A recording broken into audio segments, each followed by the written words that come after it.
All right, on to Dread. Dread, we have Lurking Horror. Lurking Horror is an undead buff for poison, X111. Increased damage done by rotation. Reduce your target's healing by 2. First of all, I'm going to state this. We're losing. Wranglethor says, wait a sec. What am I waiting for? What am I waiting for, Wranglethor? Did I miss one? I don't think I missed one. Oh, block each order for editing. I did that. I did it. I went and hit a little tab on my Twitch, so we're all good. Lurking Horror. Yep. Thank you. Thank you for that. Lurking Horror. We are losing Putrid Shaman. We are losing Dread's damage and increased stuff in the poison aspect. Lurking Horror, in my opinion, it's probably better, right? It increases it by 1 for 3 corners. J Nels 222. Can you post the link again for the website? Sure, no problem. Let me just. There you go. There's the website to this. It's probably right up there with Putrid Shaman. I know Putrid Shaman did increase it by a lot, so your potential like burst damage could be upwards of like 40, and you could just kill your opponent if they didn't do anything. Dread was really good at just shutting your opponent down and then blowing them out with tentacles and whatnot like that. Lurking Horror makes your opponent also cannot heal for 2, which is really good. It's really good if your opponent can't heal and you're blowing them up in damage. That, and it's part of the undead family. Part of the undead family means this card is going to keep returning over and over and over again. And having a card for 3 turns where all your damage just gets increased and can keep coming back is really good. And then it's like, yeah, for 3 turns, your healing is reduced by 2. So you better put up a wall or you are not going to live. Like the undead is just it's going to overrun you how undead works. I think this is a nice balance where it's not too much damage to be increased, but at the same time, your opponent can't heal. They better defend because their Vitalizing Frog is only going to heal for 4. Their Droplet is only going to heal for 2. And if they're big on healing, cutting down their healing is almost going to be just as good as increasing your damage. Lurking Horror, it's really good. It's really good. I think this is going to be a 4-star card where, yeah, Dread already has really good undead stuff, really good, chip damage and stuff like that. But Lurking Horror is going to fit a nice space that Putrid Shaman is leaving, and Lurking Horror is going to add right in. It already involves a family that's just continuously coming back. It is poison, so this goes really well in Grimus, which is still sticking around. Cannot be removed. Healing is reduced. Like, there's so much on this card to make this such a good card that it's going to be a 4-star card. This is going to see a lot of play. Might even see 3 of it, depending on what type of deck it is. But, yeah, I like it. I like it a lot. This is going to be a threatening card when you put it on the board. You're like, oh, man, I better heal now. It's kind of like what Magmorm did. Magmorm, yes, it just did damage, but the whole reducing your healing by 1, 2, and 2 was almost as threatening. Almost as threatening as a lot of people out there. And this is just like, wow, I am in such big trouble if I can't heal. And he's increasing his damage. Like, this is going to be a buff that you are threatened by as soon as it comes out. Because that's when your opponent really starts to take advantage on board. The Lurking Horror is going to be a nutso card. 4-star in my opinion.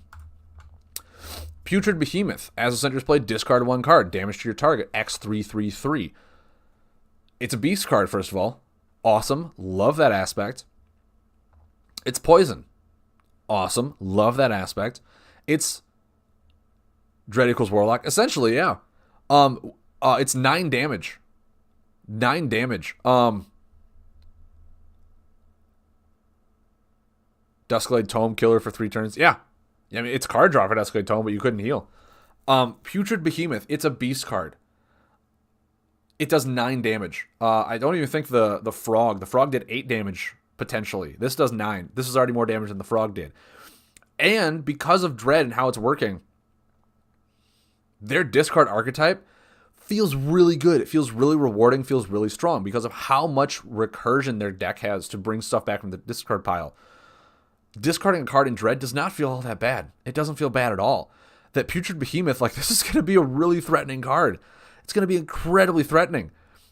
Yeah, you'll discard a card. I don't care. I'll deal 9 damage on this buff with the Lurking Horror if I play it out, if I really am a poison heavy back. Hey, guess what? 4, 4, and 4. That becomes a 12 damage action card. Your opponent can't heal for 2 just with those 2. It's a beast, first of all, and we've been seeing actually quite a bit of beasts in Dread. We have the Draga Hunter. We have it's a Scavenger. It's a death card with the attack ability to trigger. That we've been actually seeing quite a bit more beast cards in Dread. Beasts are now becoming more prevalent in every area and not just in Astral Storm and Nature.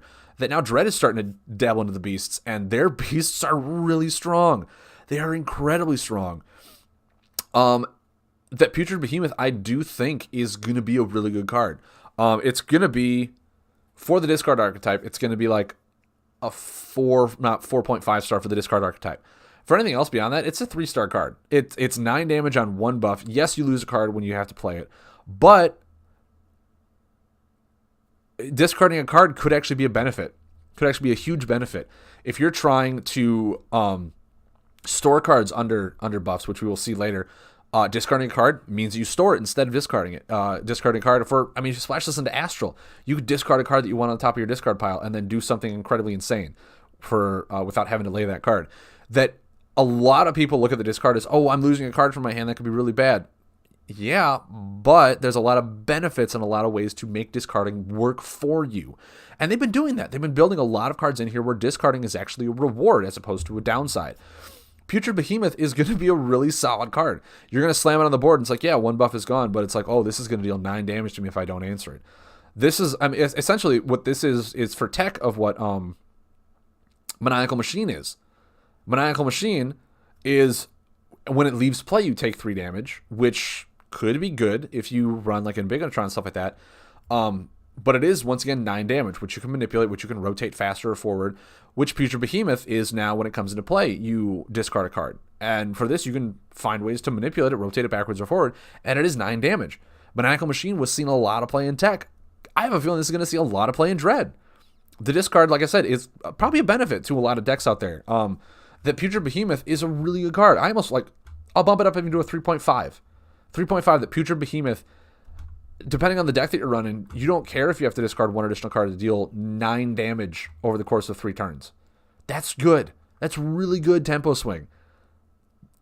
Putrid Behemoth is a card to worry about now. This becomes a card that you're like, wow, okay, I need to not die. This could be detrimental if this thing just sits out there and kills me. I like this card. This card will be your downfall against Time Jumper Rylox. Well, yeah. I mean, Time Jumper Rylox is going to manipulate and control the heck out of this card, which is fine. If it ruins one archetype, that's good. But then against other archetypes, Time Rylox just kind of controls the board. It really ruins discard, but there should be cards that ruin certain archetypes and some that are bad against other archetypes. That's fine. That's true. Warhammer does, I believe, have a very much more defined set on the discarding. I was hoping they'd be transferred over to here. Where discarding, there's so much benefit to discarding in the Sylvanth, which I've played online. Where this one, there's only 1 card where you really want to discard. The other one's like, hey, you can store it under here for discard, but there's ways to get around it. I was hoping there'd be cards in Dread, like once it's discard, it goes back into your deck, or once it's discarded, it actually goes into play, like those kind of things, which we might see in later sets. I don't know. They didn't give us everything in one set. There was just only 130 cards, which is now up to 202 because of all the other added cards they're fixing. But, next set could be really good. Storm cards have some discard. Interesting. I don't think I saw any, but we'll see. Putrid Behemoth, I still think this is going to be really good. I think it's going to be really threatening. 9 damage on board. This is going to be really good. Cabal Sorceress. Here's one that I was talking about. Instead of discarding, store Creeble cards under this card up to 3. If there are 3 stored, deal 2 damage to your target at the start of your turn. This cannot be returned. This card is really good. I'm going to give this one 4 stars. Increased damage on the top of your discard pile. Yes, there are those. There are a lot of those. Cabal Sorceress, mind you, is only going to be played in certain decks. Not every single deck is going to run this because you have to have a lot of Creeble cards. The fact that it can't be returned, this is going to ruin Time Jumper because you can't return it. You have to remove it. You can't spin it out. You can't do any of the fun stuff that time does. It just sits there, and once there's 3 Creebles under it, it just deals 2 damage. No restriction, no hand size, no life limit, nothing of that. It just deals 2 damage. Cabal Sorceress is a 4-star buff, in my opinion, that is probably going to be very easy to get to with Dread's discarding and all the stuff for Creebles to do and stuff like that, that once you get down to the 3 cards and just have this thing deal 2 damage and 2 damage and 2 damage and 2 damage, that could potentially be increased because it says it can't, or it doesn't say it can't be, is really good. Is really good. The only threat is to remove it, and there are a lot of cards out there that say, hey, return poison cards from your discard pile to your hand, or hey, shuffle action cards back. This card is threatening any time in the game where you can just get 3 cards under it and deal 2 damage to your opponent. I feel this is going to be really good in Grimace, like really good in Grimace, especially, we'll get down to it in the unaligned, but there's an unaligned card that also says return 3 Creeble cards to your deck. So it's even like, oh, I'm wasting these Creeble cards, I'll only get this 1 card back. No. You'll get those Creeble cards back as well, and then Cabal Sorceress will then just deal its perpetual 2 damage to you over time. That the only thing I'm worried about this card having effect on the game is it's leading more into, once again, what Tentacles did, where it's just, this potentially makes it a stall deck. You want to stall out, you want to have this card do all your damage. Just heal up, defend up, and make it so the Cabal Sorceress is your only source of damage, is your only win condition. That's my only real disappointment in this card, is that's immediately, just from what we've seen in the past, is what I'm worried is going to happen with this card. Is people are going to lay this card, and the entire rest of the deck is going to be, Wall of Bones. You're going to splash stuff in there for Vitalizing Frog, all this stuff, and you're just going to basically heal and defend until Cabal Sorceress kills your opponent over time. That's my worry for this card and for that deck type, is that it's going to promote stall, and that's not what I want. That's not what I want.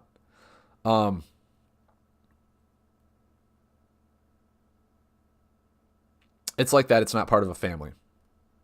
Yeah, true. Sorry. It's like that. No, I like that it's not part of a family. Yeah, no, Cabal Sorceress doesn't have to be part of a family. It does not have to be part of a family at all. The fact that it stores a family-specific card makes it even more narrowed down, instead of just once you get 3 cards sorted. That would be super difficult, or super easy to do. Where this is just good. This is just good. I like it.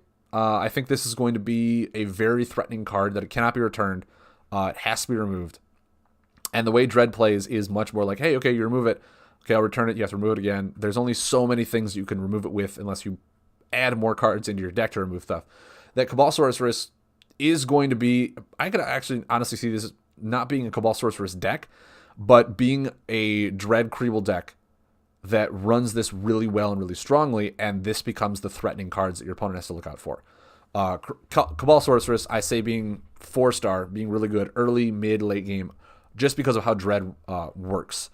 I like this card a lot. I like it a lot.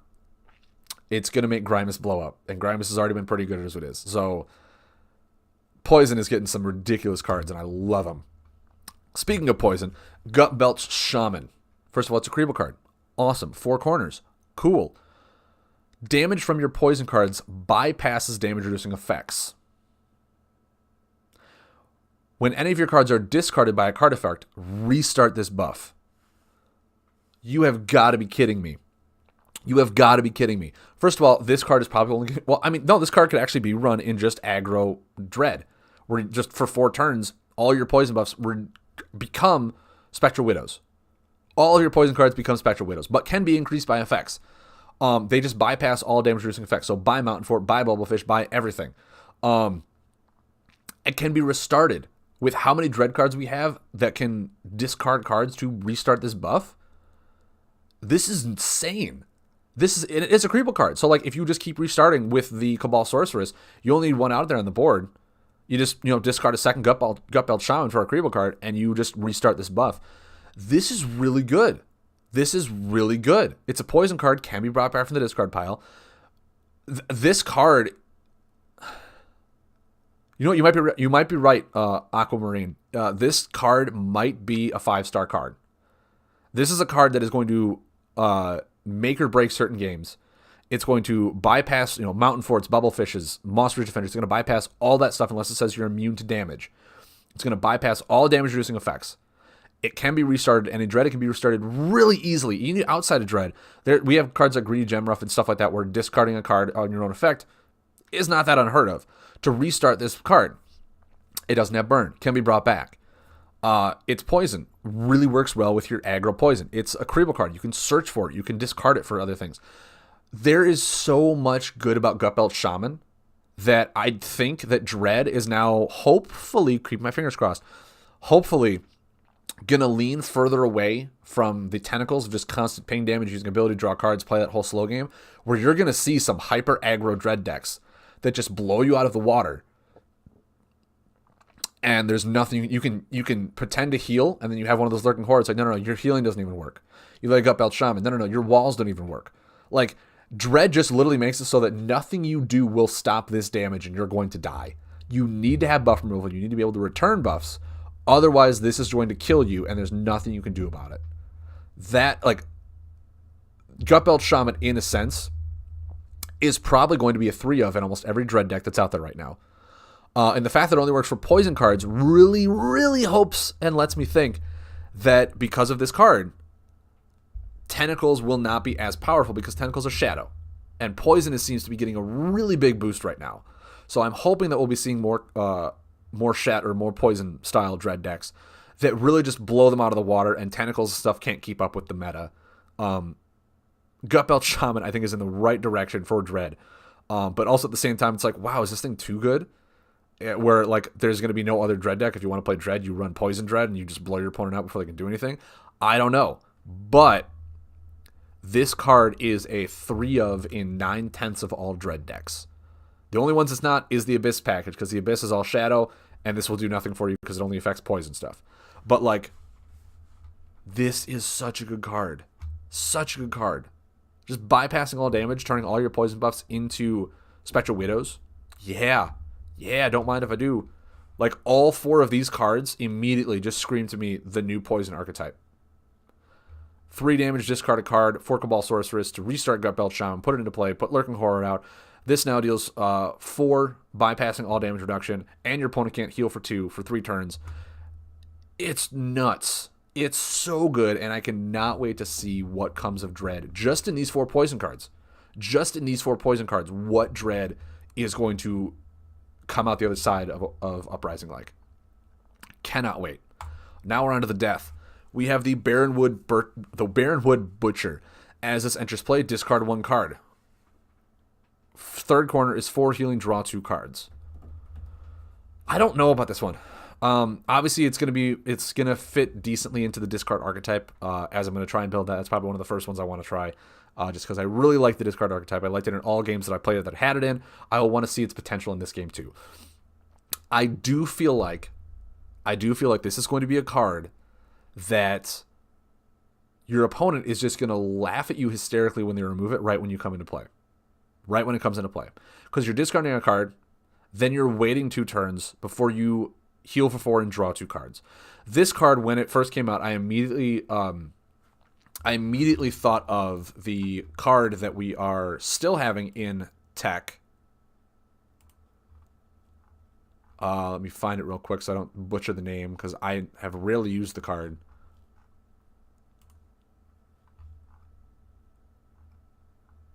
Where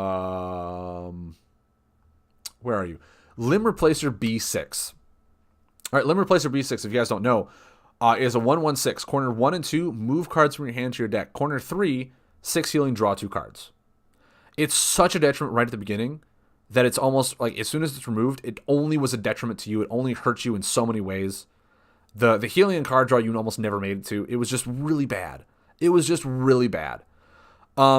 this was only a 2-corner buff that was X4, then yeah, that will be awesome. You know?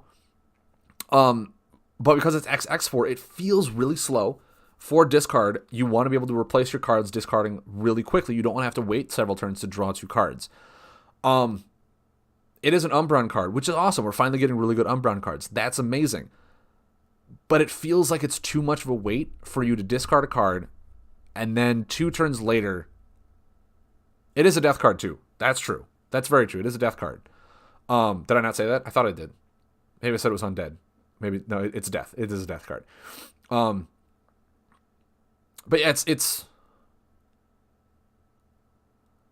all those cards.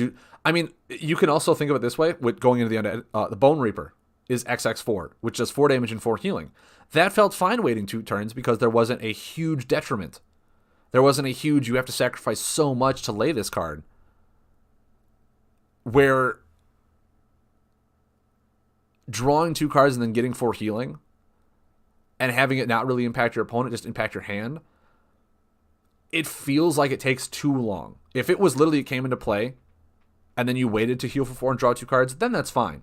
But because you're also discarding a card when it comes into play, to then wait 2 turns to get that card back for an additional card, I would have liked to see when it comes into play, discard a card, then next turn you heal for 4 and draw 2 cards.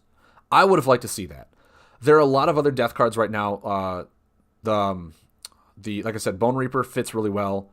The one that's just 4 healing, 2 damage to your opponent, that works really well in death for healing. But there are a lot of death cards that don't really feel good for healing purposes because we are losing a lot of cards. Let me see. We're on to Dread now. What cards are we losing in death? We're losing Defiler. We're losing Devourer. We're losing Nox and Hexmaster. We're losing Soul Trader.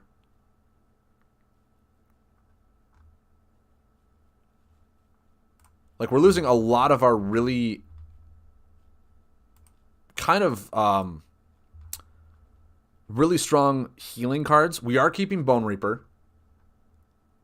We are keeping Soul Thief. And Venom Feeder we're keeping, which is going to be really good. But, like, outside of that, Death really doesn't have a whole lot of spike healing. I mean, there's Shrine of Death. Cool. There's Gorge Stalker, which could heal you too. Like, there's not a whole lot of bam burst healing in Death alone. Death is very much you have to wait for the healing outside of Soul Trader. Where it literally just feels because you're, like I said, just because you're discarding and then have to wait 2 turns for your opponent to answer this. And when they do, they're almost going to be like, you have to discard a card and you lose this card. That's 2 cards for 1 buff removal. And most of the time, you'll have another buff in Dread for them to remove. So it's a 3 for 1 on their buff removal. And it feels bad. It'll feel really bad. And on discard, you're already losing a lot of tempo because you're having to discard cards to get the benefit from it. That I do think the card would have been better if it was an X, draw 2, heal 4. Because you essentially use 2 cards to lay this 1 card. Then you get 4 healing and you get 2 new cards off of it, right? Then it would feel fine. It would feel fine. But because of Baronwood Butcher like that, this card I want to say is going to be a 1.5 to me. The reason it's not a flat out 1 is we're finally getting good Umbron cards. We're finally getting more Umbron cards in Dread. So maybe this actually works really well in more of an Umbron archetype where we've been seeing a lot of the Umbron cards like, hey, we'll draw Umbron cards. We'll do stuff with Umbron cards. Like there's a lot of really good Umbron synergy that we never had from the previous set. Now we finally are getting those Umbron cards. So maybe this card actually will fit really well into an Umbron style deck. I don't know. For all I know, the discard effect, maybe there's stuff that like you really don't even care. The discard and then you draw in 2 cards will be fine later. You'll have really good turns tempo-wise. Either way. We do have cards that deal damage when you discard it. Yeah, we do. There's only 1 of them, though. Like I said, there's really only 1 card that I found that when you discard it, it has an effect from being discarded. Where if you look at other games, such as Magic the Gathering, or even Hearthstone, or even Warhammer, there is like 4 cards that give you a benefit from being discarded. And there's only 1 card in this game that gives you a benefit from being discarded. All the other cards are essentially when this is on the top card of your discard pile, which you could just lay and get benefit from it. You don't have to discard it to get that super benefit from it. So if they come out with more cards like that in the next set, I'll give you an example, Jovi. In Warhammer, if you haven't played it, there's a card that literally says if this card is discarded from your hand, it's a buff that comes into play. So you get to play a buff for free. There's a card that says if this is discarded from your hand, it could shuffle back into your deck. Like there's a lot of cards that you can do with discarding to really make the discard more prevalent and more useful. Where in this game, there's only 1 that just deals 2 damage as opposed to 4 damage when you lay it. Fine, but that's 1 card. That's 1 card, and in the entire discard archetype, you're going to have so many more cards that make you want to discard as opposed to the cards that like you really want to discard. So we didn't see as many of those as I would hope for, but I'm hoping we get some later that have a benefit to being discarded. Then the discard will really blow up. But yeah, right now this is a 1.5 only because it's an Umbron card, and I'm banking on Umbrons finally getting their place in the sun in Dread. because they didn't have it at all last time. And we had some really fun utility for Umbron, but not a whole lot of Umbron cards that did anything. So I'm 1.5 just because it's an Umbron. Otherwise, this card, like, it's maybe discard will be a lot better than I'm hoping for, and I hope it finds its place. But right now, it's not that good. J. Nels says, hey, I have a question. If you discarded Starhorn Tusker but didn't have access to Solar, would it still increase damage by 2? No, it would not. If you do not have access to Solar and you have a Solar card on the top of your discard pile that does something, that card is essentially dormant. Any card that you don't have access to, no matter where it is, even in your hand, is considered dormant. And if it's in your hand, you can't lay it because it's dormant. You cannot officially play it because it's dormant. If you discard it and you don't have the ability to it, it's a dormant card on the top of your discard pile. I did think about that too. I was like, oh, you could just run Starhorn Tusker and all these Dread decks and then get your damage increased by 2 to easily discard it. But you would have to have access to Solar for that card to have a benefit. I did think about that too. You're absolutely right. But yeah, you have to have access to Solar to have any card deal its effects. Or not Solar for any card. Solar for Starhorn Tusker to have its effect. Yep. No problem. Happy to answer that. Corpse Crawler. Guys, a decent insect in Dread. I love it. I love insects. It's a death insect, which is weird because a lot of the other insects that we've had outside of Carabid Scavenger have been poison. So maybe death is going to be good. I don't know. But it is 1, 2, 2, 3. Corners 1 and 3 damage your target. Corners 2 and 4 are healing. I think it's good. I think it's fine. This is what? 5 damage to your opponent, 3 damage to yourself over 4 turns. If you run this with Graveyard, awesome. This card is going to love Graveyard. This card is going to go really well in a Graveyard deck. I don't know how well it will compete with all the other death cards that we have, but I like this card. I like this card a lot. It is an insect card, which is really fun. I hope that because it's an insect family, it finds its nice little home in maybe other insect decks, even outside of Dread. But when comparing it to damage-wise, it is 1 damage then 2 damage over 3 turns. Shambler is 6 damage over that. Bone Reaper is 4 damage and 4 healing over 3 turns, as opposed to 3 damage and 5 healing over 4 turns. So, like, in comparison, unless you're running this with Graveyard, and Graveyard is like the key to your deck, this card probably isn't going to be used over all the other cards that we've already still have access to in Death alone. And those ones are undead, which fits a lot better into the Dread family as opposed to the insects. I'm not saying it's a bad card. This card I will definitely give like a I'll definitely give this card a 2.5 bordering 3. Where it's a good card, it's good design, it has its place in Dread, it has its place with Graveyard, it becomes a lot better. There's a lot of cards like this where it's incremental, that when increased incrementally, it does a lot more things. You could also, this is a better card to run in an insect deck in Nature, and run Sedative Musician increases the damage and healing by cards by 1. This is one of those cards that gets better the more support cards you have to the deck.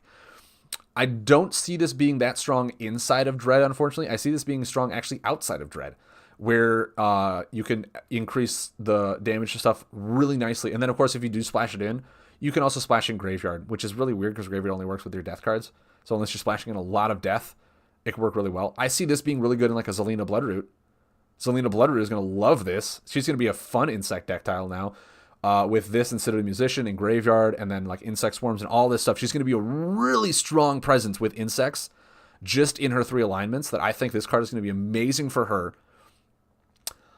But inside of Dread,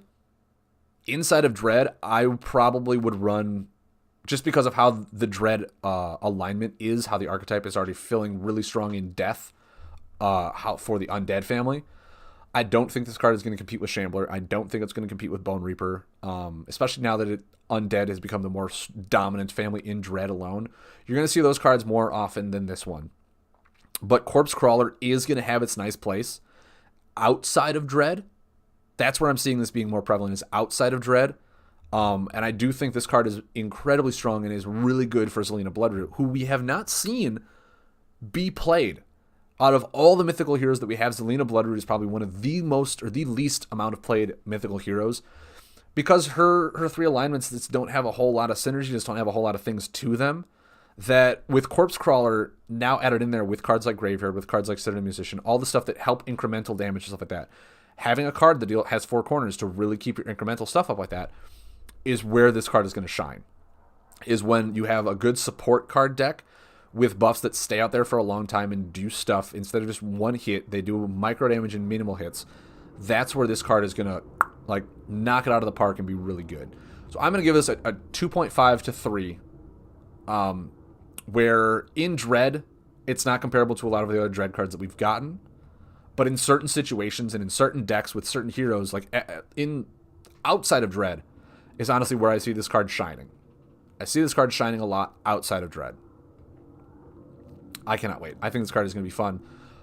Like I said, I definitely think that this card is going to be how Zelina Bloodroot comes to her own. I honestly can't wait for more of an insect-style Zelina Bloodroot. I think that's going to be really fun with all this stuff with Caribid Scavenger, a lot of the incremental stuff that it has with the animal and soul cards.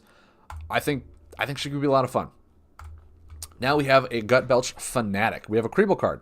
Awesome. And it's a defend. Once again, one of those that we haven't really seen a whole lot of. 4 healing. We're starting to see 4 healing become the base standard for a lot of healing cards, which is awesome. We don't need the 3 healing with a minor increase.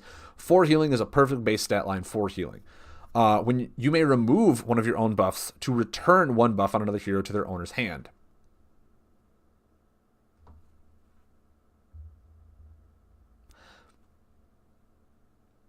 I don't know.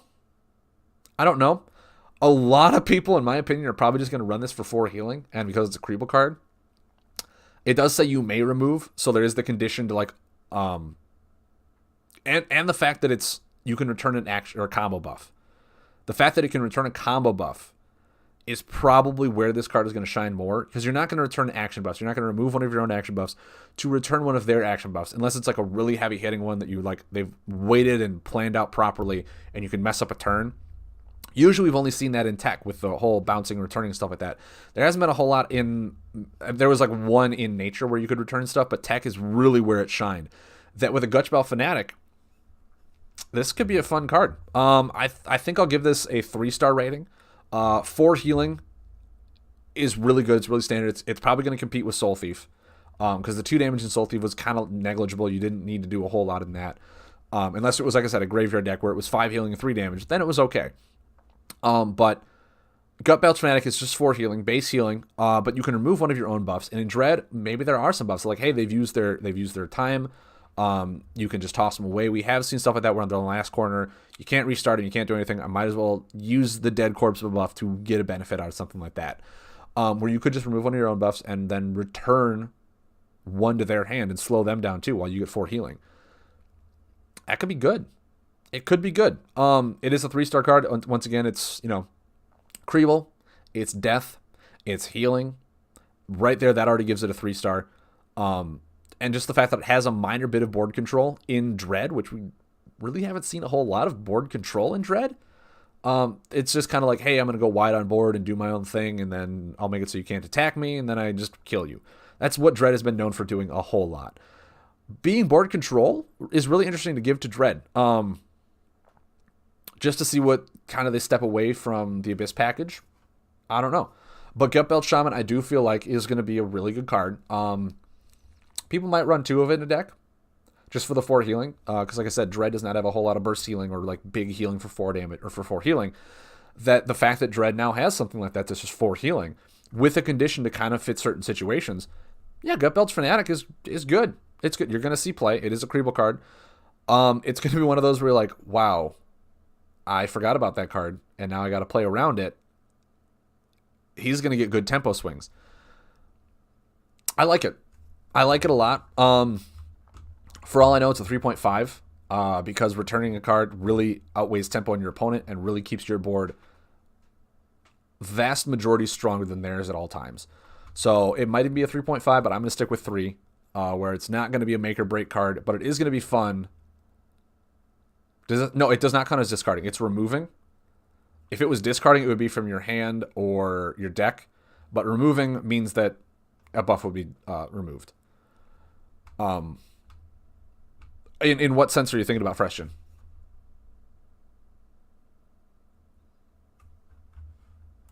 Because I do think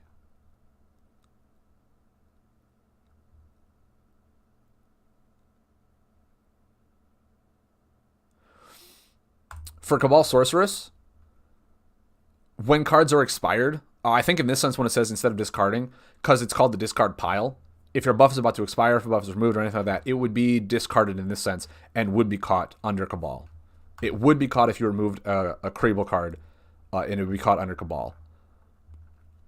Because it's not the highlighted word discard, it just says discarding, and anything that goes to the discard pile from anywhere is discarding it in that sense. So in that sense, it would be discarding. So, and then we have. Oh, okay.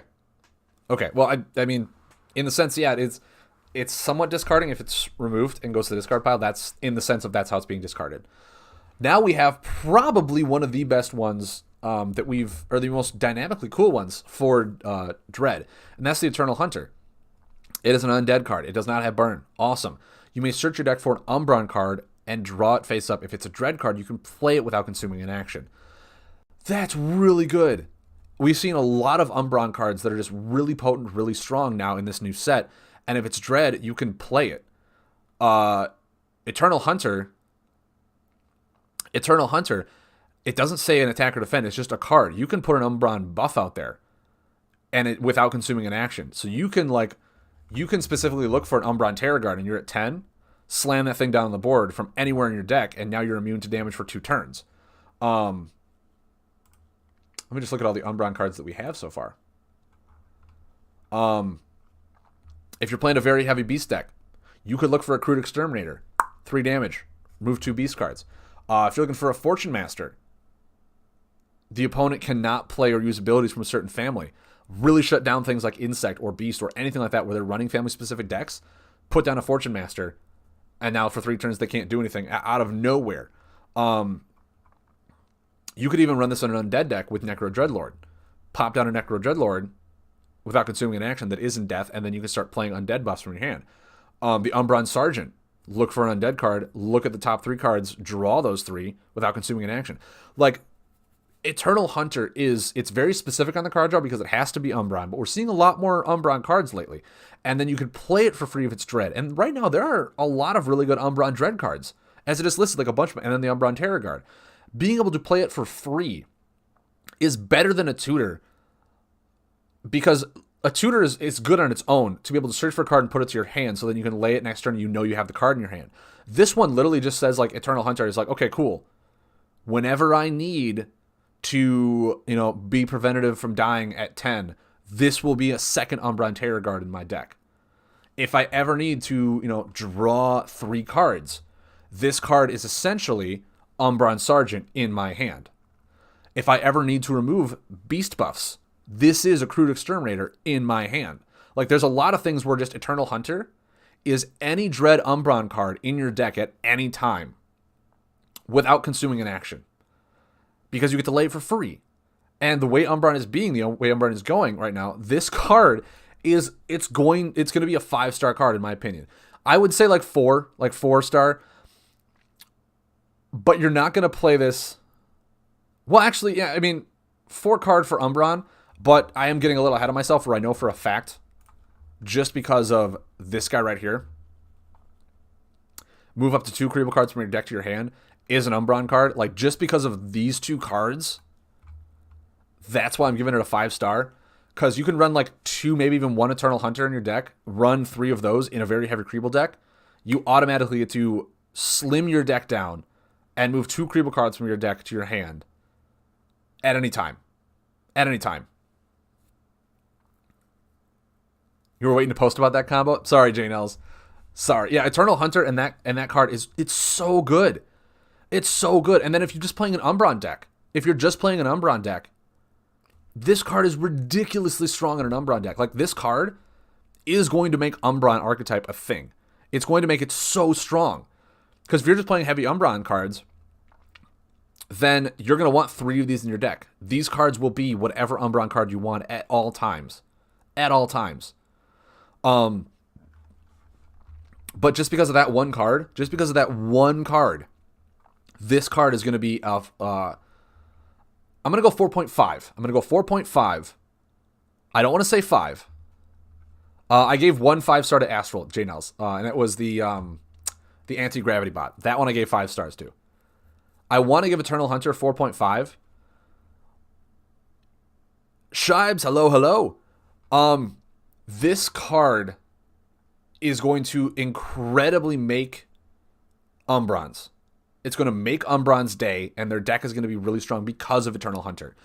It's going to make Kreebles good because of Shady Recruiter, which is an Umbran card. So, like, these two cards really help Dread in 2 different families. And the fact that it's an undead card, means that it runs with all the undead fun synergies. It runs with, there's a Kreeble card. Believe it or not, there's a Kreeble buff where if you lay an undead card and then use the ability, you get to deal 2 and heal 2. Like, there's a lot of really fun synergies with undead that I found where Eternal Hunter is just really good. It's just really good. It's a 4.5 until we start seeing the potential that Umbran can bring. And right now, I don't know. Like, right now, all we've seen is the Barrenwood Butcher and the Shady Recruiter are the only 2 new Umbran cards that we've gotten in Dread. And just because Shady Recruiter is the reason I'm giving this such a high rating. Barrenwood Butcher is kind of like a meh. It's okay. But yeah, Shady Recruiter is going to be the reason this card is good. And Umbran Terror Guard is just another one. It's like, okay, I'm low on health. Eternal Hunter becomes an Umbran Terror Guard. Boom. I didn't even need to wait to draw it. I know this card will fetch for it. Really good. It's stuff like that it's in one of probably, I hate to say it, one of the most minimalistic families that we have right now in Umbran, but because it does so much for that family, this is a much needed card. These plus Captain Rotbeard too.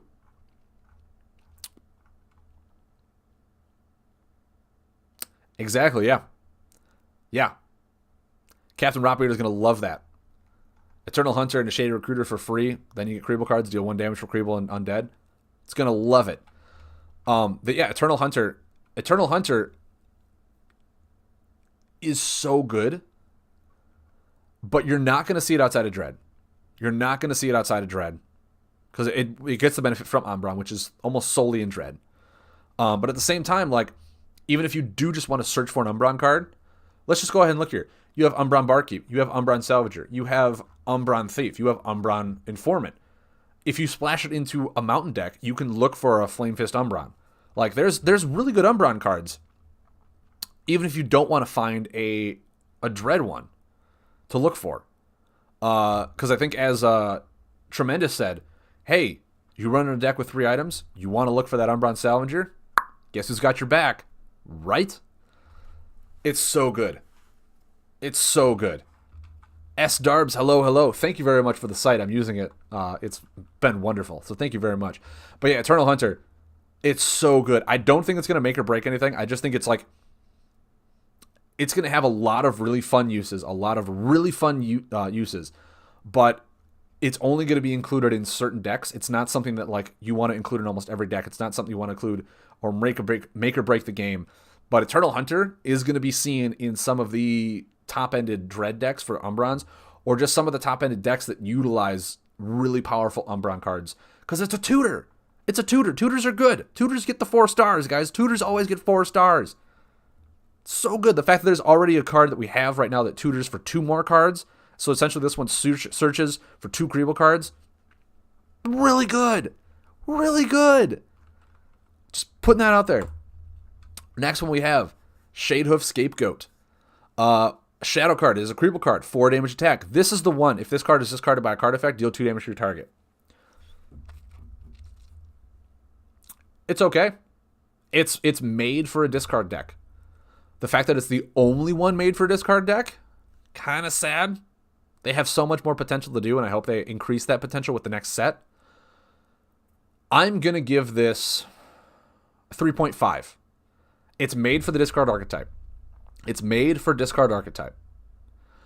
The fact that it's also baseline 4 damage is good, and it's a Kreeble card, means that it can be used elsewhere just for a 4 damage attack card, We've been seeing a lot of cards that just deal 4 damage attack and have an added benefit to it. It's standard. It's standard, right?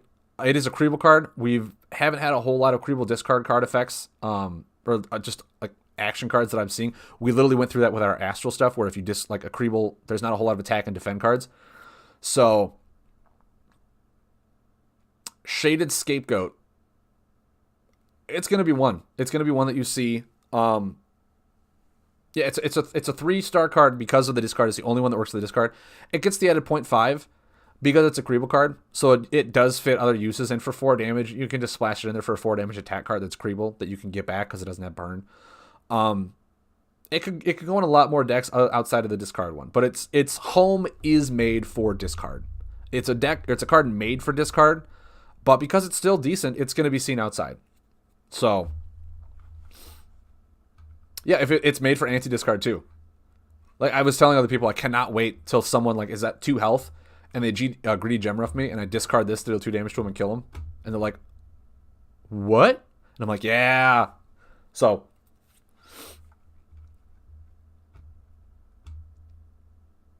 I activate Shady Recruiter, which lets me move 2 Kriebel cards from my deck. S-Darbs. Nobody knows what Pot of Greed does. How do you know what that card does? No one knows. I need everyone to explain to me what Pot of Greed does right now, because no one knows what Pot of Greed does. And as we've discussed, Shady Recruiter. Umbron card, you may move up to 2 Kriebel cards from your deck to your hand. Insane. Insane. This one,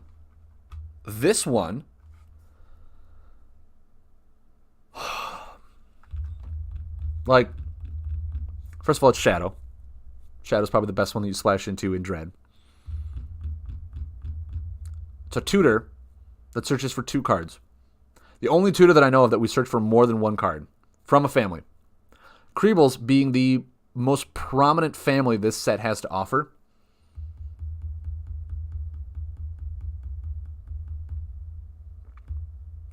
It's got to be 5 stars, guys. It's got to be 5 stars.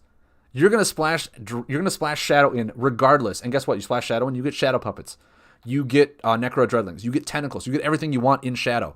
Why not go ahead and just say, "Hey, cool, I'll move 2 Kriebel cards from my deck to my hand." Guys, here's a Shadow Kriebel card you could just put in there. Like, what? It should. Why does this one get to look for 2? Why does this one get to look for 2? Mind you, that's all it does.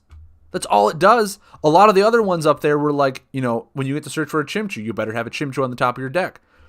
There's a lot of conditional meeting ones. This is literally just move them to your hand.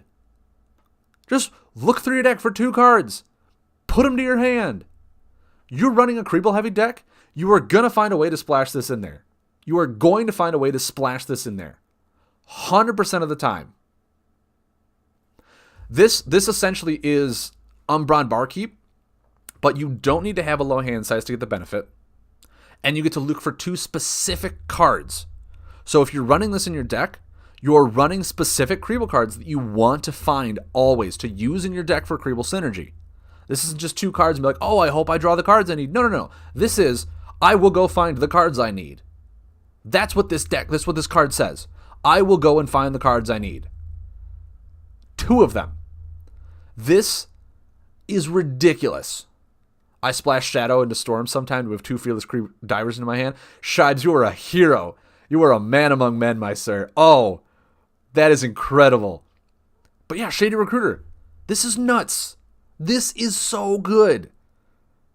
I don't know why it's 2. Kriebels are already being really good as it is for discarding for all the stuff that they have to, draw the Kriebel cards, do things with the Kriebel cards. If you have a Kriebel card out in your play, all this stuff with Kriebel. I don't know why this says draw 2 Kriebel cards. Why? Like, Shady Recruiter is a 5-star card. That's the reason this gets a 4.5. Is because a 3-star card, maybe 3.5, gets to always look for a 5-star card. Always. Jovi says, "Don't give Tom any ideas." Tom, if you're out there, I'm so happy for you, man. Yeah, a 3.5-star card gets to search for a 5-star card 100% of the time and lay it for free. Like, Eternal Hunter should just like in parentheses say Shady Recruiter 2.0. It's just, this is so good. Such a good card. That's a 5-star card. Tutoring already gets a 4-star rating for me because tutoring is so good in any sense of the word. You get to search for specific cards. You put those cards in your deck to search for specific cards you want. It doesn't say card draw, otherwise you just add card draw. You would put them in there to find cards that you want. That one gets to look for 2 of them. In a set where Creebles are so strong. It doesn't even say like Undead or Dread Creebles. Or like, Mountain Creebles. It's just Creebles, which means it's going to go in everywhere. It's going to go in every deck ever with Creebles. You're going to run it. 5-star.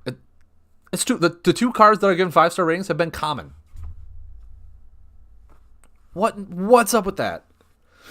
All right, we have Abyss Tunneler. First of all, I'm going to point it right here. I'm going to point out right here. See how this Abyss card has clunky corners?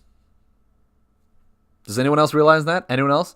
Abyss card in the Abyss family has clunky corners. Thematically, that works really well. I'm just going to insert half-hour rant on Abyss Tentacles. Just insert that in video editing. Abyss Tunneler, guys. It's an elemental Abyss card with 2 clunky corners that read 2 and 2. It has burn, probably because it returns stuff, right? When you use an ability, you heal for rotation and move 1 action card from your discard pile to your deck. As the center's play, rotate one of your action buffs 1 step forward if you have a shadow buff in play. This card is bonkers. The Abyss package just got better. The only Abyss card we're losing is the Abyss Weaver, which was the healing one. For the Abyss package. Abyss Tunneler is healing. It's healing. We're going to get it. It also comes with the added benefit of doing essentially what the Shadowy Grave does. But that one is like the top card of your discard pile over rotation purposes. We're losing that. This one is you get to look for one. Just choose a specific one. S-Darbs, which ones? Which ones? Because I'm pretty sure Weaver doesn't have them, but it got errated to have them. And if you're counting the Abyss Hoarder, yeah, Weaver got errated, so Weaver does have clunky corners in the game, S-Darbs. Weaver does have corners. Tentacle doesn't, and it should. And Hoarder is a part of the Abyss family, but it's an undead, not an elemental. So it's kind of like the stepbrother. It's kind of like the stepbrother that was like married into the Abyss family. It's like, hey guys, I'm an Abyss too. And they're like, no, you died. You died, man. We had a funeral service for you. You can just leave in 3 turns. You're fine. Is Shadowy Grave staying? All right then, cool. Good to know. But yeah, Weaver is leaving. It has clunky corners now. If you didn't know that, S-Darbs in the app, it was given clunky corners, where it heals for 4, which is what Weaver did. And then you get to search for 2 additional action cards. This card, for all intents and purposes, could replace Necro Dreadling in a sense. It could replace Necro Dreadling. How do I know what cards are leaving or staying? If you go on to lightseekers.cards, go into the card database, they have 4 filters on the top. If you go, there's standard, classic, retired, and banned are the 4 ones. If you go into basically anything that's not standard, if you click on the classic, retired, or banned list, all of those cards are leaving. If you click on the standard, those cards are staying. So if you just want to know what's staying, click on standard, and that'll filter out all the cards that are actually staying post Uprising rotation. But yeah, Abyss Tunneler, it's Necro Dreadling built in after you trigger an ability. And if you're running the Abyss package, you're running abilities. Like that's the whole reason you run the Abyss package. You're running abilities. It has healing, which is what the Weaver does. But it also has a really nice added benefit to, if you have a shadow buff in play, rotate that shadow buff 1 step forward. Guys, you know what's a really good buff that you probably want to rotate forward after you build up a board full of clunky buffs? Shadowy Supplier. Get your card draw 1 turn earlier. Yeah, I mean, the database, the erratas have not hit the database at all, which is really weird. They should fix that. They should have fixed that when the errata dump happened. But, because on their looper is still an attack, and it's not an attack anymore, it's a buff. Like, there's a whole bunch of cards they need to change. I hope they do that eventually. If someone actually wants to go to the Discord and say, hey, Play Fusion, in your updates, please update the card database because a lot of things are changed. Please do that for us. Maybe they'll do that. I don't know. They got a lot of stuff on their plate right now, so it's probably one of those that'll happen later. Maybe when the Uprising comes out, they'll completely redo the card database. But right now, it is a little confusing to look at. But yeah, Abyss Tunneler is gonna it's going to be really good for the Abyss package. I would say this is probably... Oh, God. I mean, if Tentacles is a 5-star card, this one's got to be a 4-star card, right? Yes, it's only two turns, but it's 4 healing, which can be increased if you find ways to increase it. It's 2 cards from your discard pile back, so you might not even have to run Necro Dreadling. You can take Necro Dreadling out for all intents and purposes. Having the Abyss Tunneler be the one late game where it, heals you, moves your Tentacles back into the deck, gets you that stuff for late game. But then at the same time, you wait till your Shadowy Supplier is on one corner, and you slam this down and you move it 1 step forward. There you go. Perfect. It's probably the only one that you'll want to... Oh no, 1 step backward. Never mind. I thought it was forward. It's backward. Never mind, this is so much better. Hey guys, all your Clunky Corner buffs that you want to stay out there. Hey guys, your Abyss Hoarder that you want to stay out there for another turn. Never mind. I totally read this card completely wrong and no one stopped me. This is backward 1 step. Never mind. This gets a 4.5 star rating because it's backward. Because that means an additional turn of Abyss Hoarder. That means an additional turn of the Abyss Shade. An additional turn of all your Clunky Corner buffs that you want to stay out on the board for at least 1 more turn. That is so good. That is so good. Mind you, if you have Abyss Tunneler, you can trigger an ability. Cool. Next turn, lay another Abyss Tunneler. Rotate the first one backwards by 1. And just keep it out there for another turn. Heal you for another 2. Because it doesn't have unique, you can rotate your Abyss cards backward 1 and get an additional Clunky Corner on them. That bumps it up by 0.5 rating. This is a 4.5 star card for Abyss. This is so good. So good. I can't type because I'm driving, but now I'm at a light. Awesome. I really hope you're just listening to the audio. Please don't get into a car accident, Trophy. Please don't. But yeah, this is 1 step backward.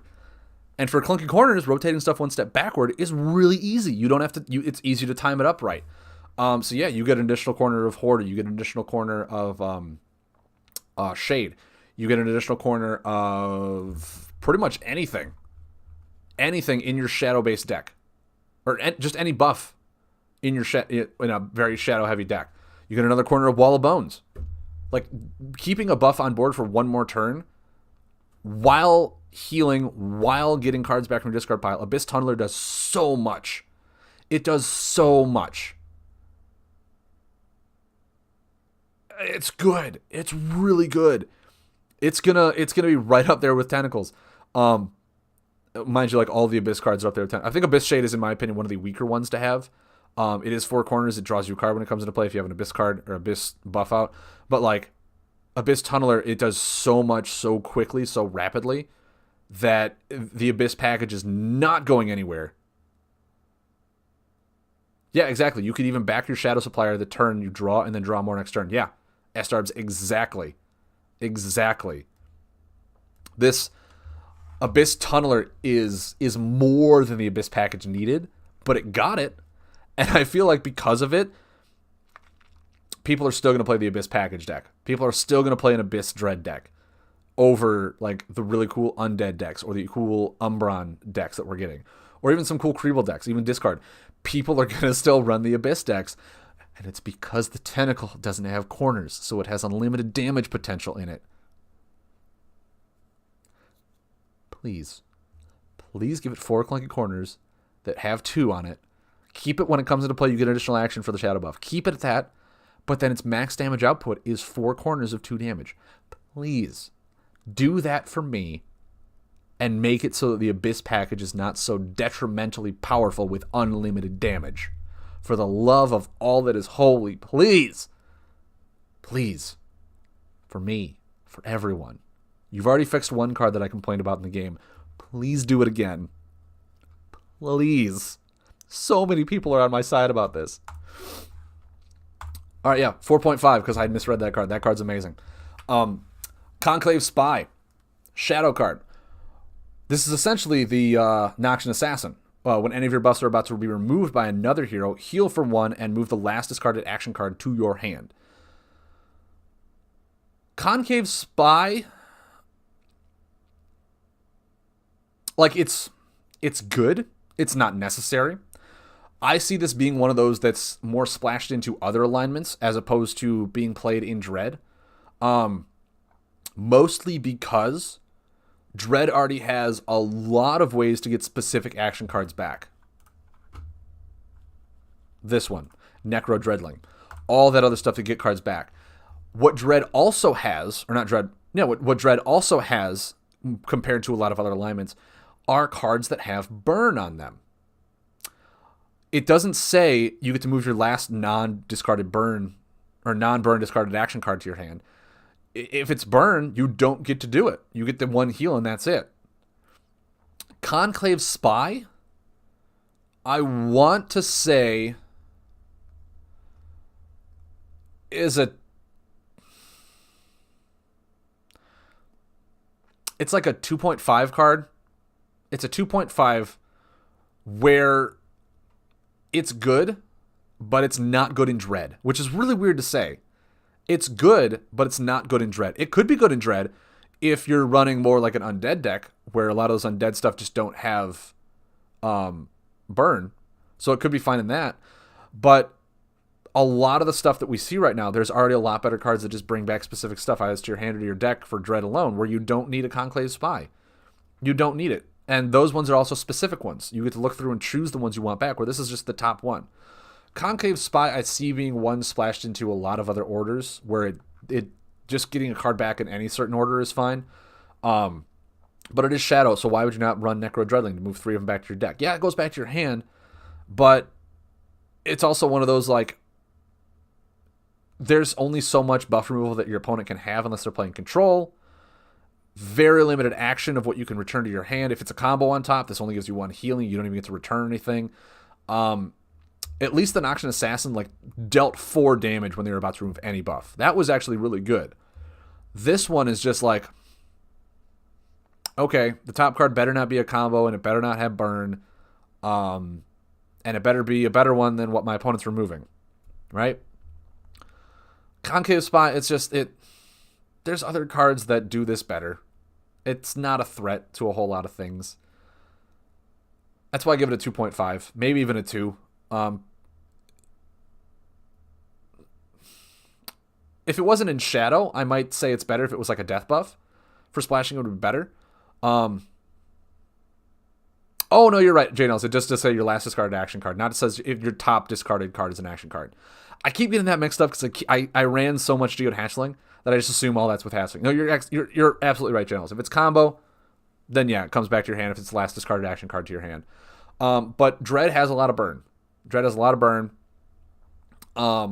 So it doesn't really work. Like I said, Necro Dreadling is in Shadow. If this was out of Shadow, if it was back into Poison, or if it was even in Death, then this card would get a better rating for me. But because it's in Shadow, where every single other one of their cards that returns cards from the discard pile, either to your hand or to your deck, already reside, saying that you could splash this into other decks is more like, okay, you could, but why wouldn't you just run Necro Dreadlings instead of Conclave Spy? Yeah, Conclave Spy goes to your hand, but it doesn't require your opponent to do it to then get a card back. So you could, if you want a specific card back, you're not going to run Conclave Spy. If you just want any card back, then sure, yeah, I'll return any card. It doesn't matter, I get 1 card. It's very limited on what it does, on how it interacts with the game. And it's already in Shadow, which already has a lot of return. It's probably a 2-star card. There's ways to play around it. It only works if your opponent removes a buff. If it returns a buff, which we're seeing a lot of stuff do now, it does nothing. It's just like, I mean, yeah, it doesn't say the next time I start. That's true. But if you think about it, on average, a deck has 3 cards that remove buffs. 3 cards that remove buffs. And that's if they're not splashing things in. That's just from their own order. So ultimately, Conclave Spy, on average, works 3 times. So if you want to run Conclave Spy, you might just want to run 1. Just to have a shadow buff out there. Maybe this is really good for the Abyss package, to have a shadow buff out there to start, and then all your Abyss stuff starts going off as you have more shadow buffs out there. And then just don't run the Abyss, the Abyss Tunneler over Conclave Spy. to just keep bringing back the 1 buffs that you need. I just, like I said, Necro Dreadling already does really good stuff where you can control what you bring back. Conclave Spy literally needs to wait till your opponent removes something before you get to return anything back. And then you only heal for 1. And then you move your last discarded action card, which for the most part could be something that you were like, oh, I don't really need that one. I need the one before it back. Whoops. I don't know what I hit. That because it's so conditional returning, so conditional on that maybe Conclave Spy is actually going to be good just for the fact that it's a consistent shadow buff that you can lay first, and then you start doing all of your Abyss cards that need a shadow buff in play to do things. That's its nice home. But I'm sure there's other Abyss cards, Abyss buffs that you would want to do first over this. For me, it's just a 2-star card. It's a 2-star card that we already have action cards that do things like this that don't require your opponent to interact with the board, that you yourself get to control what you bring back, and you get to control when you bring it back. So that's my opinion on it. People might run one of it. I don't know. But like I said, because it is your opponent has to remove stuff, on average, it's only going to work 3 times in a game.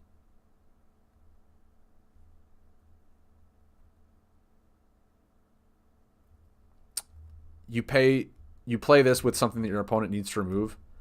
Yeah, it's true.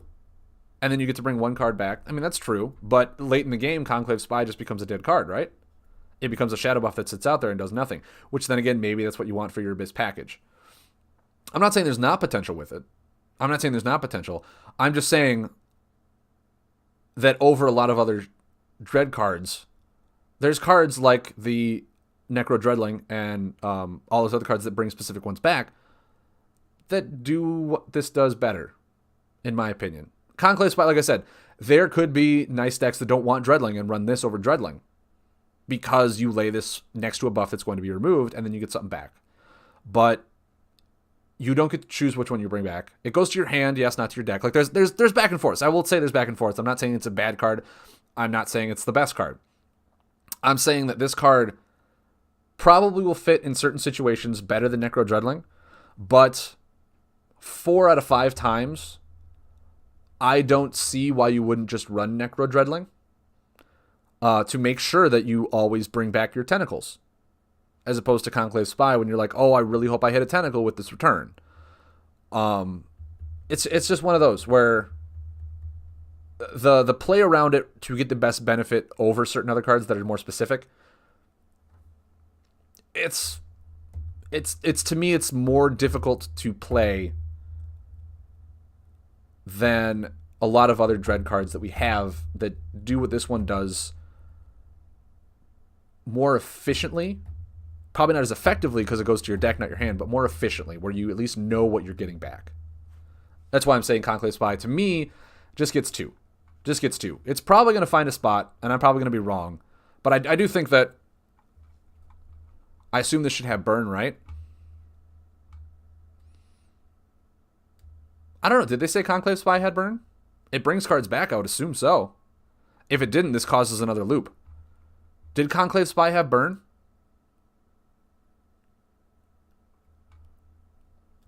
Yeah, exactly, Pacer Custom. Yeah. The only advantage this has is it moves it to your hand and not your deck. But the card you get back, you don't get to choose which one it is. So you have to time it pretty right. I kind of, now that you asked that question, S-Dubs, I know there was a few that they did say had burn. I'm not I want to say Conclave Spy did because it brings cards back. I don't know why it wouldn't have burn. I think, didn't they give,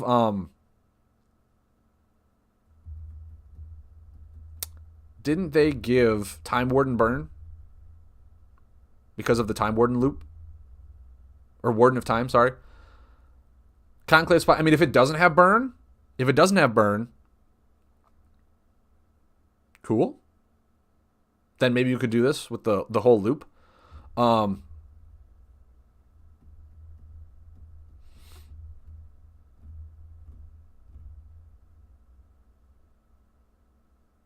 Exactly.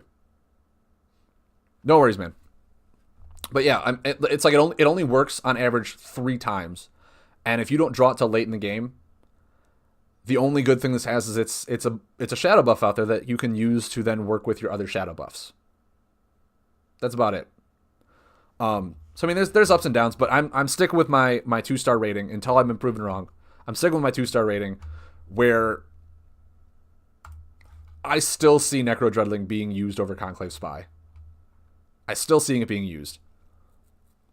The healing is only 1. It only works against on average 3 cards from your opponent, so you have to hope you get it right away. Would work well with Sicario. S-Darbs, anything would work well with Sicario. Let's face it. Let's face it. Tainted Miasma. Alright, this does have burn. 5 damage. Move your last 2 discarded poison cards from your discard pile to your hand. Oh, yeah. Oh, yeah, S-Darbs. I mean, Sicario, there's a reason that needed to be birthed. That was so good. Tainted Miasma.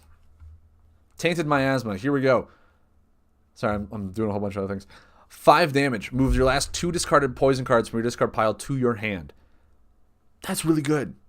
That's really good. For Dread and Poison. Oh, God, what are we going into now? We need to find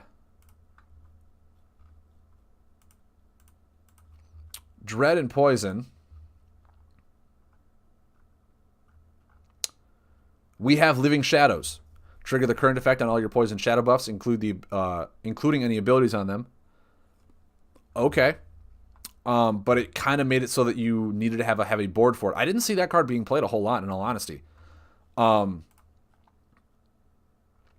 Amplification Hex is also another one that increased the rotation values of all the other buffs by 3 and 4 on corners 3 and 4. Tainted Miasma feels like 10 times better than those other cards. Tainted Miasma feels so good, especially if we're leaning more into the poison aggro style of Dread that we're kind of seeing with just these 4 cards that we got for poison. 5 damage. Solid for a 2-cost combo. Solid number for that. Then you move your last 2 discarded poison cards from your discard pile to your hand. I'm going to go ahead and say this. There's a word in here, or let's just say there's a word not in here. It doesn't say action. Anyone else notice that? Anyone else notice a thing that doesn't say poison action cards? I noticed that. Hey, cool. I'm going to go ahead and bring Burst of Venom back. I'm going to go ahead and bring, Horrific Manifestation back. I'm going to bring Obfuscation back. I'm going to bring Poison Spray back. Yeah. Yeah. When this says 5 damage, move your last 2 discarded poison combo cards back. People tend to look at this card and go, oh, that's a lot better than I thought. In some cases, yeah, I'll just bring back 2 Mantic Spitters, or I'll just bring back, the Hungry or the Poison Behemoth or whatever. Yeah. Yeah. You know what's also really fun? Could be an old image. Could be.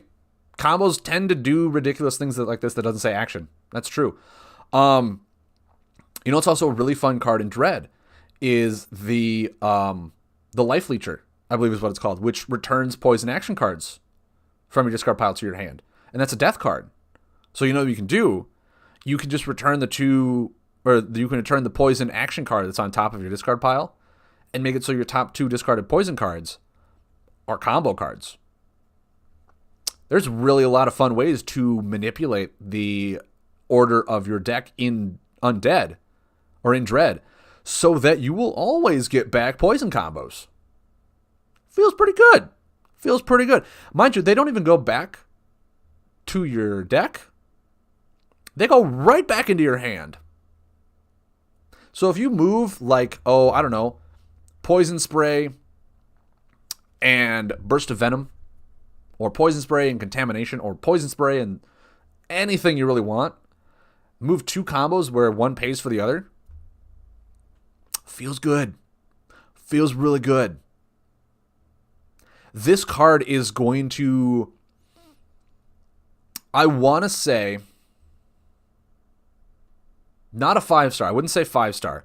I would say about 4 to 4.5. There is a lot of ways to make sure you bring combos back. This is probably the first one outside of action cards that we've seen in Dread that brings combos back to your hand. They do have to be poison, and if you're going very heavy in poison, that's probably when you're going to run this. Otherwise, I mean, you might just run this to bring back 2 Spectral Widows. That could be the only card you really care about bringing back. Those are burn 5.5. Which ones are? Spectral Widows aren't burn. Life Leecher isn't poison. Ignore. Yeah, Tainted Miasma, it's really good. This is going to be the new 2-cost combo that you probably run in Dread. And if we're going to the more aggro archetype, Tainted Miasma is going to be nuts. It's going to be nuts. Especially because it's poison. Splash Dread into Nemi. Boom. 5 damage. Rotate one of your poison buffs. Get back 2 poison cards from Nemi. Yeah, this is really good. This is like 4.5 star card. It automatically is already better than the other combos of the same cost because it doesn't require you to have a board. It requires you to have a graveyard. And guess what, guys? Your discard pile, you're always going to have that. It's not going to be a card you lay early in the game. This is a card you lay mid to late game. For 2 costs, it's awesome. If it was 4 costs, it'd be a little more difficult to pay for. 2-cost card you lay late in the game feels really good. It doesn't feel like you have to save a whole lot of your action cards or even combos to pay for this. You just play it when you get it, and you're like, awesome, I got 2 poison cards back. Let's just keep going with the ramp. Living Shadows was for healing, and it required you to have a wide board, so it was a lot more difficult to activate. This one is super easy to play, super easy to get benefit from, and you can bring combos back. You can bring combos back. Yeah, this is like a 4.5 star combo. This is going to be seen in almost every Dread deck now. Almost every Dread deck. Just because of how potent Spectral Widows have been, like those are run in High Curator Arwen is probably one of the only poison cards outside of Assassin's Guild, just because Life Leecher kept bringing them back. It was so good. You didn't need any other poison cards because Spectral Widow was your poison card.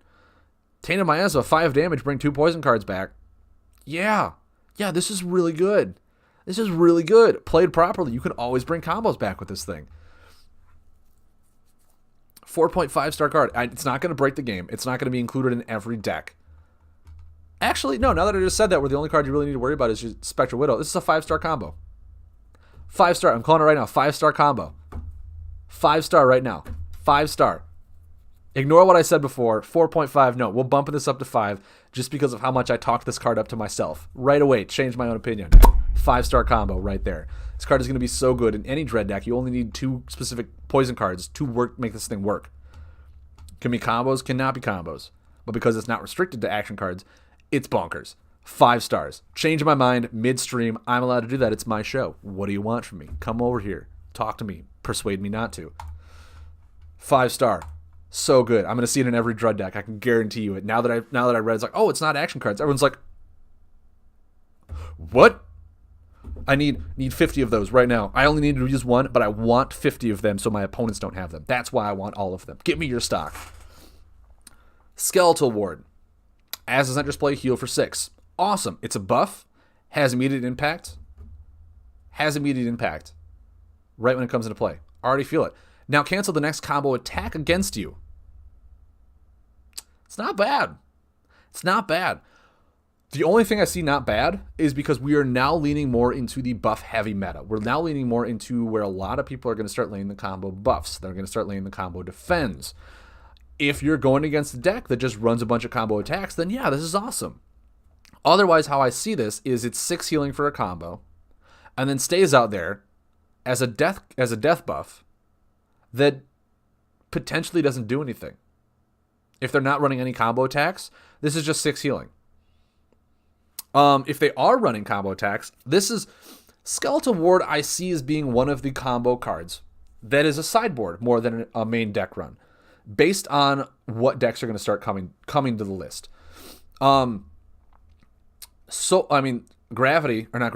Astral, as I said, it does have a lot of combo defense now that deal damage, unless they start running Planetary Alignment and all this stuff for combo attacks just to kill you. Then Skeletal Ward will probably be really good. But right now, I've been seeing, honestly, a lot of the combo stuff that we've been doing be combo buffs. Yeah. If Skeletal Ward becomes prominent, Midnight Blade might become more prominent than Planetary Alignment. And then Skeletal Ward will be like, oh, it doesn't block that, so I guess I'll switch this out. Then they switch it out. Then Planetary Alignment becomes. It's a whole roller coaster of how these cards work now, which is good. It's how the game should be. That Skeletal Ward could work a majority of the time, but at the same time, like, your opponent could just look at it and go, I don't need to remove that. I don't run any combo buffs. Cool, he healed for 6. That card is now dead to me.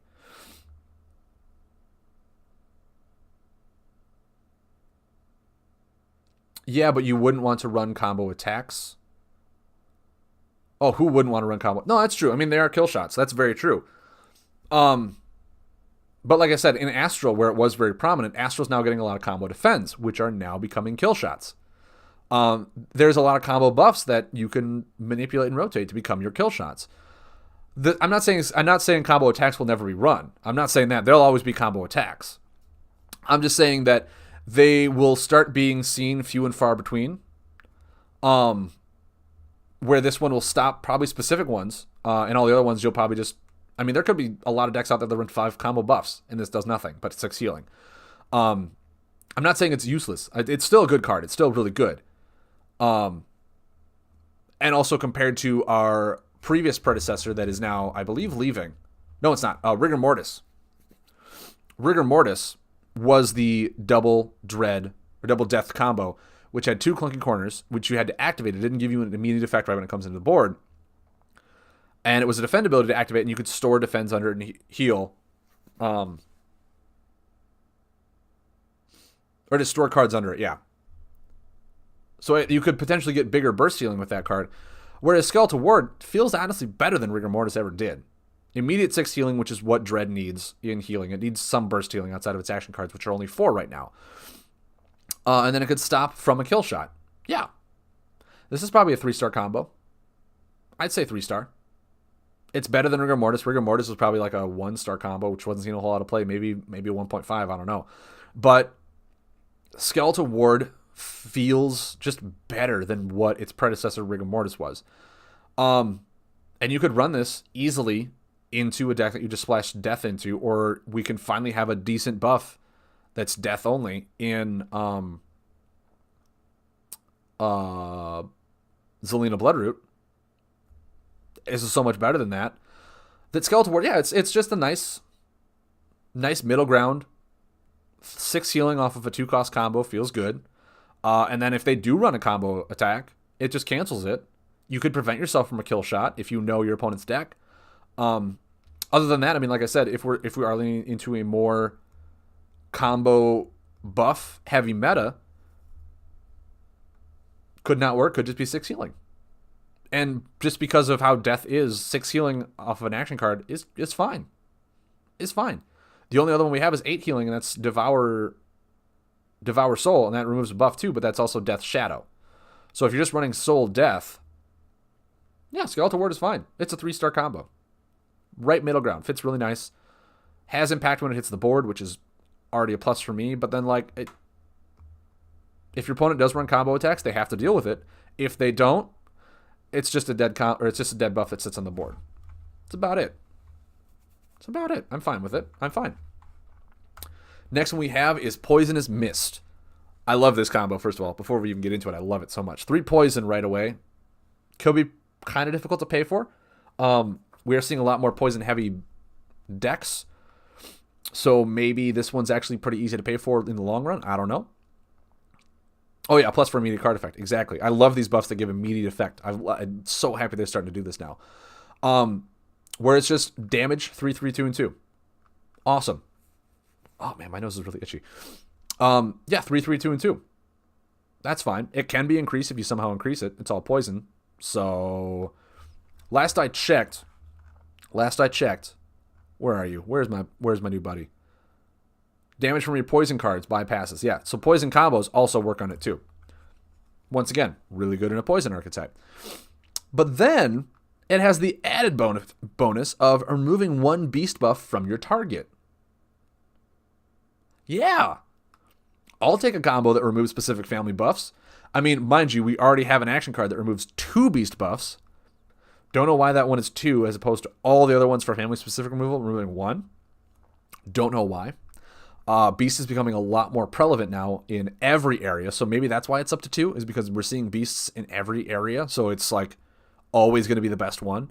Still think it should only be 1, just in my opinion. Still think it should only be 1. But with Poisonous Mist, you go into a beast heavy deck,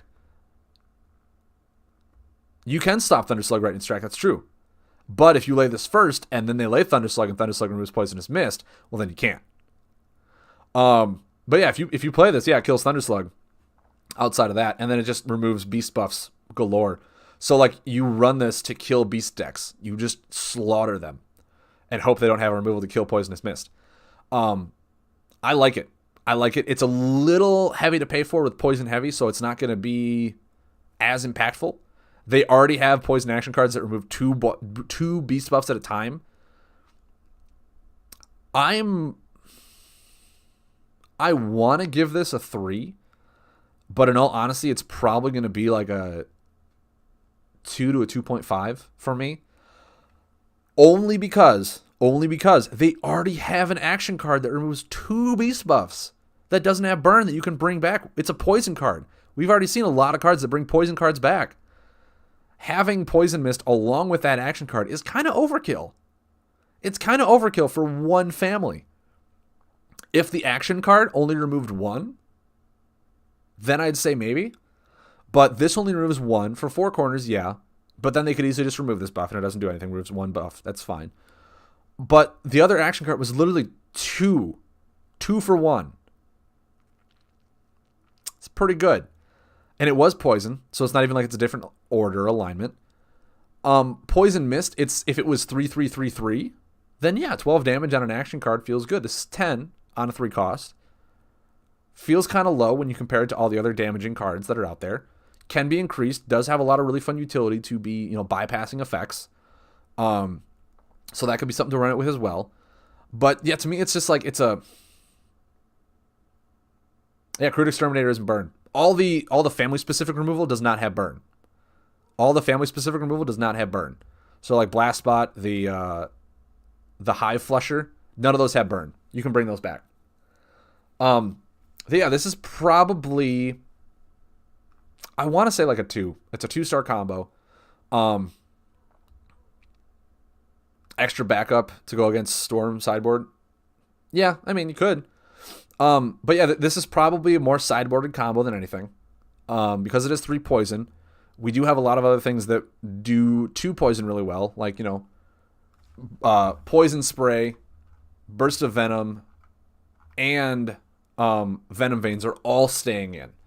So, like, if you are just running a supremely strong poison-heavy poison buff deck and stuff like that, yeah, maybe you run Poison Mist just to fill that out. Like, maybe this is perfect for Nemi, just to be another poison buff. But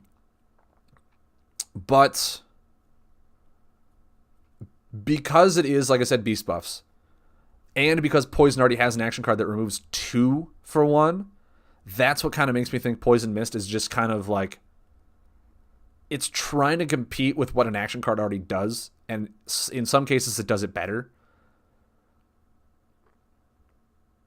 This is only getting a 2-star rating for me. I'm sorry. Maybe you don't run that, and this is your only one for specific beast removal.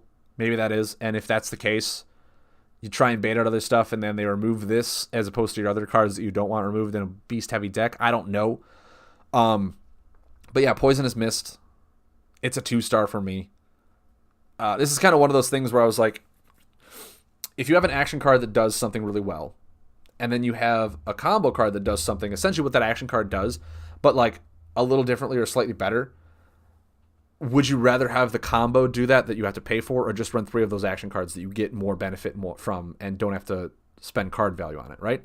Like one with power, I essentially saw as like a mitigated Citadel Musician. Or Citadel Musician was a mitigated one with power for nature. It had 4 corners, but essentially your power was increased by 1 for those 4 turns. Now that one's leaving, Citadel Musician is going to see a lot of play. We have both of these. Poisonous Mist and Crude Exterminator. In my opinion, Crude Exterminator is better. 2 for 1, does 3 damage. You can get it back easily. You don't have to wait for your opponent to lay a heavy board for Poisonous Mist to at least feel like it gets value. And your opponent couldn't remove Poisonous Mist before it even removes more than 1 or 2 buffs. So, like, if it wasn't Poison, or if Crude Exterminator removed 1 beast buff, like if there was some sort of balance between those 2 cards, then I might rate this higher than a 2. But as of right now, I'd rather just run 3 Crude Exterminators over Poisonous Mist. If I'm going against beast-heavy stuffs, I'd rather splash in more Crude Exterminators over Poisonous Mist for beast removal. Because there's other cards in here that do more damage than 10 damage over 4 turns. There's more. There's better cards. 2 Spectral Mantics deal 10 damage for 2 cards. This requires 3 poison cards to deal what 2 action cards would do. That's, like... It doesn't feel as good as I would hope it would be. So 2-star for this one. Soulstorm. Oh, I love this buff so much. I love it, I love it, I love it. It's already 3 shadow with 1 death. Already fits really well into Raising the Dead, which is 2 death, 2 shadow. Already really fits really well into that archetype. It is for undeads. This is X4. Damage to your target increases by the number of undead cards in your discard pile. I don't know when I said it, but I did say I wish they had cards that interacted more with how many cards are in your discard pile for like insects or undead, because that would be really thematically cool. Then this card came out, and I was like, yeah, look at that. They had the idea all along. I didn't need to say anything. They were on it. Then you get to move 2 undead cards from your discard pile to your hand. Yeah, that's really good. Guys, hey, I'm going to move 2 Spectral Widows to my hand. It's the only card I really wanted to move. This card could just be like, 8 damage after 1 turn, which is really good. Then 2 undead cards back, which you then could just lay. Yeah, I will take that any day, hands down. And a lot of your undead cards are going to be poison or dead. There isn't a whole lot of shadow. Shadow is your utility, which are the cards you're going to want to hang on to in this type of deck. They're your shadow puppets. They're your Necro Dreadlings. They're your cards that you want to hang on to then lay later. So having the utility be the 3 cost here makes this combo payment not that difficult to me. You're going to hold on to those cards, and you're going to play them very situationally, which means they'll be in your hand for quite a bit. Soulstorm is a solid card. This is probably a 4-star combo. Raising the Dead, I feel, was like a 4-star combo too. Good job, Benny and friends. You know it. Raising the Dead was probably a 4-star combo. Soul Whale was probably a 4.5. That had so much tempo potential for how easy it was to cast. Soulstorm is just really good. Late in the game, if you can pull this off with, I don't know, in a very heavy undead deck, when you have like 8 to 10 undeads, 1 corner, this becomes Vine Lash, and then you get 2 undeads back. Yeah, I mean, the payment is its only downfall, yes. But if you're running a deck with Raising the Dead, payment isn't that hard. Payment is not that hard at all. You could potentially pay Raising the Dead with 1 other shadow, put this in there, and then after a while, you get those 2 undead cards back, which then help for the payment for Raising the Dead to bring 4 more back. Like, played properly, you're probably going to... This is not going to be that difficult to pay for. This is a good card for undead. I'm giving it 4 stars, right up there with Raising the Dead. You're going to run them back-to-back. Maybe not play them back-to-back, but you're running them both in the same deck. And undead having 3 powerhouse combos now that it is, all of them, 2 of them being buff, 1 being defend. Having 3 really strong combos that fit one specific family archetype, they are going all out on making undead work. And they are doing a great job of it. And I feel because of these 3 cards that undead is going to be a very strong force to be reckoned with Dread. Undead has already been really strong. We've already seen it been played a lot. We've already seen the potential that it has. And now Soulstorm, a 3rd combo, gets added to this specific family. Undead is really going to shine. This is a 4-star combo where Jovi even said that the only downfall is the 3 shade payments, which I even said there's so many ways to get around that. Raising the Dead is 2 of them and 1 death, so you just need 1 dread or 1 shade. And the shadow is all your utility. So like those are the cards that you're not laying back to back to back. Those are the cards that, hey, you'll put in a Necro Dreadling and wait to lay it late game after your combos go off. Shadow Puppet, maybe there's not been a lot of buffs that you want to remove. You have a Shadow Puppet in hand. Cool. Like there's a lot of dread or a lot of shadow cards that are very situational that you don't want to just lay on the board for no reason. Shadow in your hand, you will probably have a lot of shadow in your hand. If all of your buffs that you want to keep playing are death and poison for the undead aspect, yeah, keeping shadow in your hand will not be a problem. So Soulstorm, I think, is a really good payment for what it is. Fits really nice into Raising the Dead, as they're both death and soul, or death and shadow. That Soulstorm is just, it's really going to be threatening. It's going to be really threatening. Because, like, you're going to want to remove this one, but then you're going to want to remove the Soul Whale. But then if you've used 2 buff removals, you're going to want to, Raise the Dead brings 4 buffs back. And you're just like, oh my god, are you serious? This is ridiculous. Shadow is not that prominent in Undead, no. But that means that those shadow cards that are not prominent are the cards that you'll be keeping in your hand to pay for combo payments. Like your Necro Dreadling, like your Shadow Puppet. I'm only under the buffs right now, but let's just go into Shadow.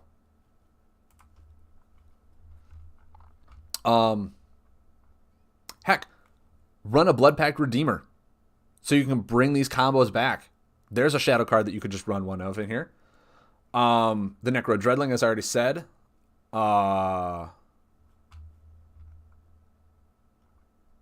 Veil Rider is one that works really well with undead cards. Umbron Necrolord is one that works really well with undead cards. Late in the game, Umbron Necrolord doesn't become that good because all your death or all your undead cards are in the discard pile. Now Umbron Necrolord becomes payment. There you go. Like it's not going to be that difficult to pay for this. This card is going to be seen in death or in an undead deck. And because of how potent all the other undead decks are with like more combos, 3 of them already, it's just going to be really good. It's just going to be really good. 4 stars for Soulstorm. I think that's an amazing card. Freshen, don't worry about it, man. No worry. Then Shackles of Undeath. 2 death, 1 poison, 1 dread, or 1 shadow. Reduce damage received by rotation plus the number of undead buffs you have in play. Then healing.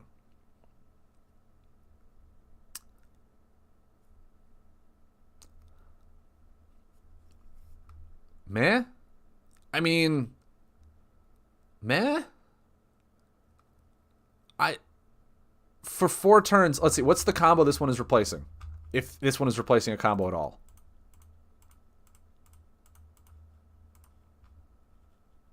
I'm in the wrong page. There we go. This one. Ritual of Awakening. Duh. Okay. So this is replacing Ritual of Awakening. When comparing it to that, this may as well be a 1-star because Ritual of Awakening is a 5-star compared to any other card in the game. This one is a 4th combo that runs with the Undead family. But at the same time, this does almost everything the Undead family doesn't want to do. Like, the Undead family wants stuff in the discard pile so it can come back with... let me go back and read these cards. I just got rid of them all. Wow. With Raising the Dead. It wants undead cards back from the discard pile to play, right? It wants those back in play. The one we just got, Soulstorm, wants them in the discard pile so it can come back and play. We have Soul Whale, which increases the damage from all your undead cards that are out on the board. Like, it increases them.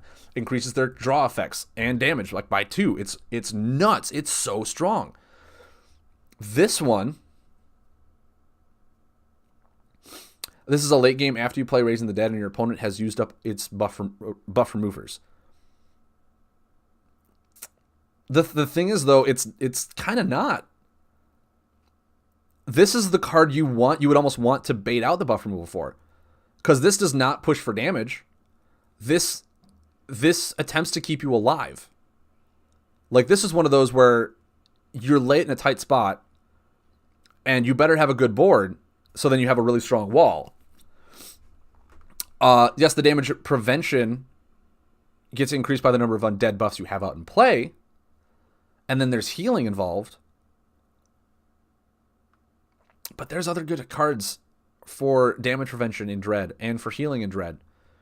That this one for a 4-cost combo requires you to have a wide board to even get a benefit off of it.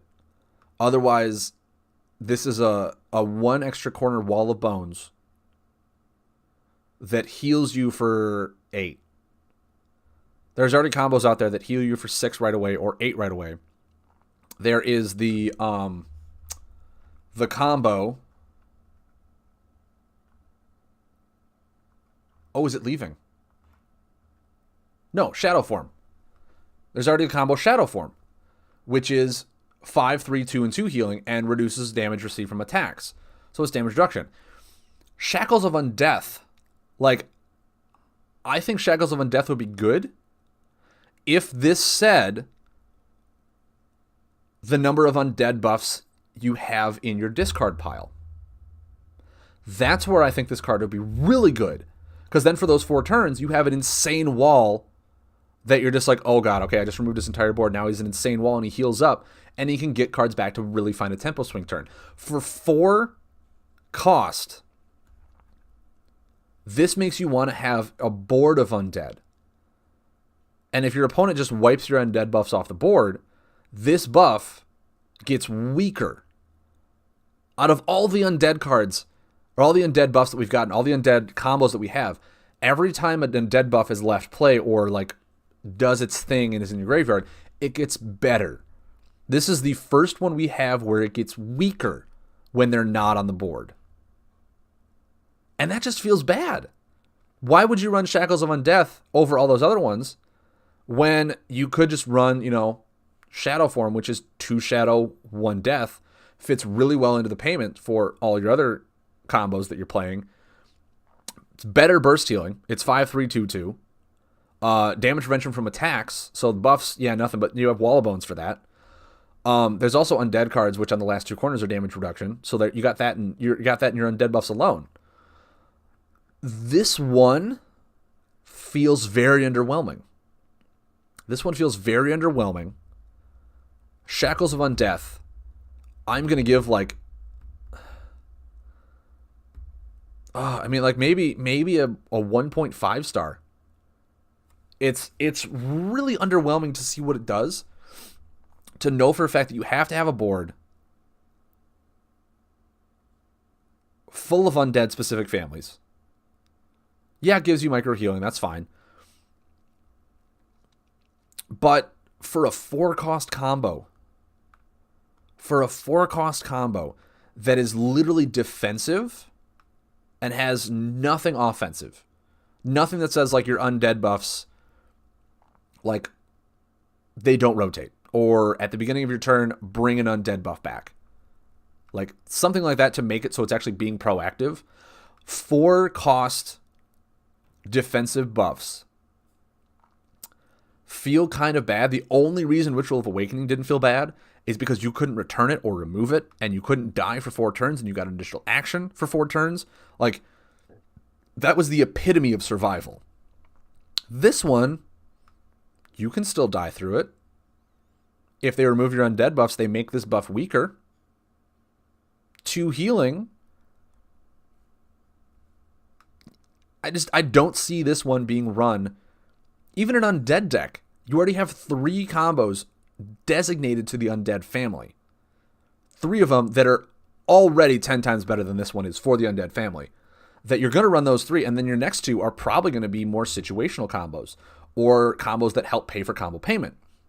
Like I said, Shadow Form is already ridiculously good.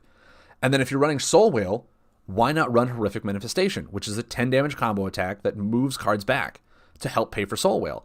Why would you run Shackles of Undeath? Especially if you are already going to be running Raising the Dead and Soulstorm. Why would you run a third 4-cost combo that does not have the same impact as those other 2 do? It just doesn't make sense to me. It's probably, and the thing is, you only want to lay it in probably an undead deck. You probably only want to lay it where you have undead buffs. I don't see this being good, because you would almost need to lay it after you would lay the Veil Rider, right? You lay a Veil Rider the turn, then all your undead buffs start, then you can lay Shackles of Undeath. But even then, it's like, okay, I laid something where I just have a really good board. My board is super powerful. It's probably going to kill my opponent. Why would I lay something defensive when I'm going for a win? Why would I not want to use that combo slot for 10 damage with a horrific manifestation? Why would I not want to do that for anything that would push me further into the lead as opposed to try and keep me alive? It doesn't feel good. If it literally just said, 2, 2, 2, 2, but then at the beginning of your turn, you get to return one of your undead buffs from your discard pile to play. Then, yeah, I would all for Shackles of Undeath. Like, at the beginning of every turn, I don't need that. At the beginning of every turn, like, one more undead comes out and tries to shackle your opponent. Tries to come back. For every turn, just one more comes back. Just one more comes back. They can try to remove it and all this stuff. You could even put the healing down to 1 and have an undead come back. So that way, like, each turn this wall becomes bigger, and then micro healing wouldn't matter as much. Like, there's ways you can mitigate it, but because of how it reads, because you need to have a board of undeads. Otherwise, this is just a wall of bones with 1 extra corner and a little bit of healing. For 4 cost, that feels really bad. It feels really bad, and I don't think people are going to waste one of their combo slots with this card when they could run Soulstorm, Raising the Dead, and Soul Whale in an undead deck, and then have the other 2 be more situational or more just kill shot combos. I don't think Shackles of Undeath is going to be seen. This is going to be a 1.5 combo. I don't want to say 1 because I don't want to say this is a dead card never going to be seen. People are still probably going to run it, see what they have. But it's just, compared to everything else you can run, I don't see why you would run Shackles of Undeath. I really don't. We'll have to see if you, like, maybe you would run Shackles over Soulstorm because you, like, Undead doesn't have a whole lot of healing or sustain and you need it late in the game to stay alive to get your stuff back. I don't know. But Shackles of Undeath to me, over everything else that you can do, feels not as aggressive or as, like, offensive as everything else that Undead has. And Undead is all about being offensive. Undead is all about consistently swarming your opponent. That's where I'm seeing it. Captain Rotbeard.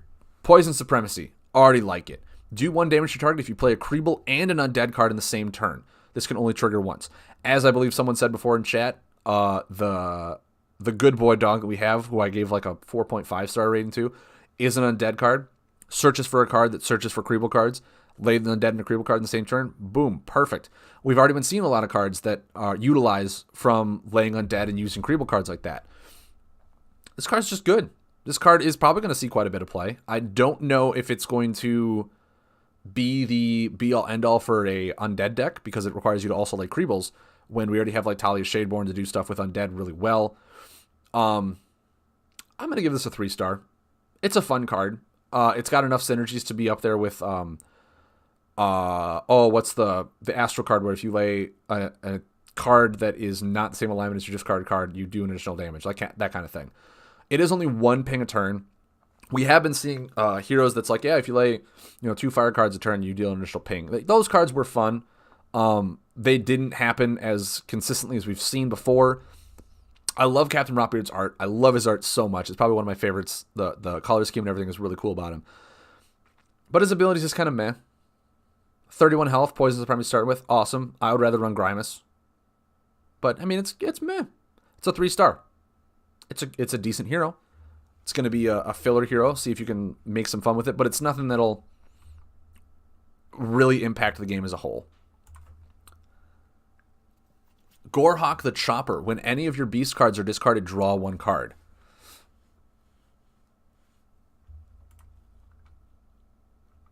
True, it can be increased, Jovi. It can be increased. What cards would increase it, though?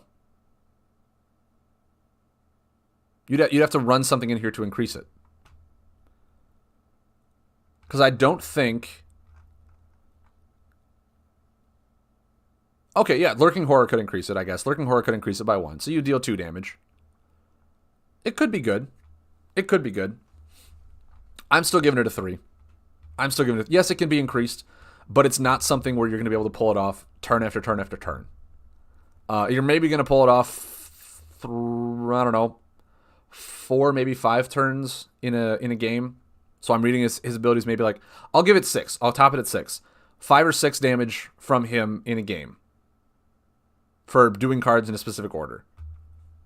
Could be good. Could be good. But if 5 or 6, like, there's abilities that deal 3, 3, and 3, and that you can run, it's just like, that's why I'm giving it a 3-star, is the damage potential output. And if you increase it, then it could deal 12, and that's awesome. That's awesome. But yeah, for me, it's a 3-star. He's right in the middle, maybe even a 2.5. He's nothing that really impacts or blows up the game to be something brand new to what has already been brought. This card, however, when any of your beast cards are discarded, draw 1 card. Gorehawk the Chopper, I do feel like you would find a way to abuse it. Jovi, do it. I want you to abuse it and show me what you got. Show me how to abuse the pirate. Gorehawk the Chopper, however, I do think is an amazing hero. I want to give him a 4-star because he is the only hero that we have that utilizes the fact of discarding and getting a benefit from it. This one, I feel if anyone's going to build the discard archetype, me in general, is going to run this card. This guy gets 4 stars from me because he's one of the only cards that where discarding cards becomes a benefit. With him, you get to draw a card every time you discard cards. Just run a beast-heavy deck with those putrid behemoths and discard beast cards. Run the Gorehawk Chopper, discard a beast card. Then it doesn't become so bad. But yeah, I think Gorehawk Chopper is going to be good if discard is going to be good. I don't know how strong it's going to be, and it requires you to discard beast cards. So you would really have to build like one deck for this specific hero. I don't think this hero is going to be one of those where he fits into every deck where he's like, yeah, put him in because I'm running Shadow Supremacy. No. You want to run him if you're building a beast-heavy dread deck that discards beasts. That's where you're going to run him. Sorry, my nose is really itchy.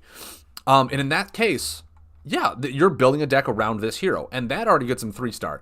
The fact that he's the only one that benefits from discarding cards, and the fact that, like, if your opponent is a mill and they make you discard your own cards and you discard a beast, you get to draw a card off of it. Yeah. It doesn't say when you discarded to one of your cards. It's just whenever they're discarded, you draw a card. So they can greedy Gemra. If you discard a beast, you'll draw a card. Kind of a counter to Onyx. I mean, yeah, essentially. There's a lot of fun things that discarding has been done right now where you can get a benefit from it. But then the more cards that come where your opponent makes you want to discard cards from your hand, and you can just discard beast cards, yeah, drawing cards off of discarding is really good. It can be really strong. I think he's going to be a 4-star hero. I think you're going to see Gorehawk the Chopper, and his deck it's going to be kind of a refined one. It's not going to be like there's several iterations of it. It's going to be like the same core 20-25 cards. A few cards changed here and there depending on preference, but there is going to be a Gorehawk the Chopper deck built around this hero that if this card works really well, this card is going to see a lot of really fun play. There are going to find ways to counter this card, obviously like returning buffs and all that stuff like that. But yeah, Gorehawk the Chopper is just going to be really good. I think he's going to be a really fun hero. Now, Makia the Unbreakable. This card is a much needed upgrade from Commander Makia. Because Commander Makia said, like, let me actually go find her real quick. Let me find, here we are. Commander Makia, Shadow Supremacy, so she gained a health out of this. She gained 1 health. But it says deal 1 damage to your target whenever you play a burn card. Okay, so you have to play a lot of burn cards. This one is just an ability where if the last discarded card is burned, it deals 3 damage. This is really good. This, once again, is going to be a hero that you probably build a deck around that has a lot of burn cards. So you can lay a few burn cards, then trigger her ability for 3 damage. And she's Shadow Supremacy. People might start running her, I don't know why or how, over cards like High Curator Arwen, because he doesn't have Shadow Supremacy. She could be another Abyss deck leader that, once you play Necro Dreadling, get Abyss cards back, trigger an ability that does 3 damage, trigger all your Abyss stuff like that. It's also just an ability you can trigger at any time. You don't need an item, or you don't need a burn card to be on top. You can just trigger it. It does nothing, but it's an ability that you triggered to activate all the Abyss cards. That I do think Makia the Unbreakable is going to be pretty potent. I have a feeling she's going to be stronger once Mythical rotates out and High Curator Arwen goes away. But until that happens, she's probably a 3.5 to 4-star rating, I'd say. Just because High Curated Arwen is card draw, and card draw is always going to be 5-star no matter what you do. But I do think because she has Shadow Supremacy, there are a lot of more fun things that you can do with her as opposed to High Curated Arwen with the Abyss package, with the way the Abyss decks work. And now we just got an Abyss card that has burn on it. We just got an Abyss card that has burn on it. So that's another burn card to add to the pile of cards given to her that have burn. She's going to run a very burn-heavy deck, probably 15%, or not, like 15 cards of burn in it, and you can just really use her ability for 3 damage, 3 damage, 3 damage, 3 damage. And with some of the cards that just have abilities on them, once you trigger their abilities, it's going to be a lot of damage added up real quick with Makia the Unbreakable. I'd be on the lookout for her. I think she's going to be a 4-star hero. She's going to be really fun to play with. Really fun to play with.